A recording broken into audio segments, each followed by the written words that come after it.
material seperti negara Indonesia adalah negara hukum, segala warga negara bersamaan kedudukannya di dalam hukum dan pemerintahan, setiap orang berhak mendapat jaminan perlindungan, pengakuan serta kepastian hukum yang adil. Yang keempat, setiap orang berhak untuk bekerja serta mendapat imbalan dan pengakuan yang adil. Sedangkan prinsip rule of law secara material atau hakiki seperti berhubungan erat dengan pelaksanaan rule of law. Keberhasilan pelaksanaan rule of law itu tergantung pada kepribadian nasional masing-masing bangsa. Rule of law mempunyai akar sosial dan juga akar budaya Eropa. Rule of law adalah suatu legalisme aliran pemikiran hukum.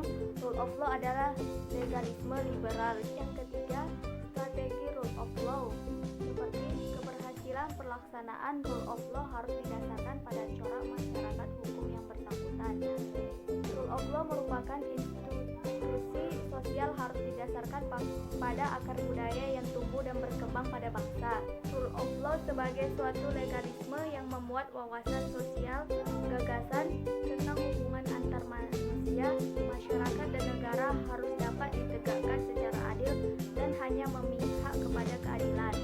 Yang keempat, fungsi rule of law pada hakikatnya merupakan jaminan secara formal terhadap rasa keadilan bagi rakyat Indonesia dan juga keadilan sosial, sehingga diatur pada pembukaan Undang-Undang Dasar 1945. Dengan demikian, inti dari rule of law adalah jaminan adanya keadilan bagi masyarakat, terutama keadilan sosial.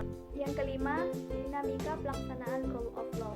Pelaksanaan rule of law mengandung keinginan untuk terciptanya negatif hukum yang membawa keadilan bagi seluruh rakyat. Secara kuantitatif, peraturan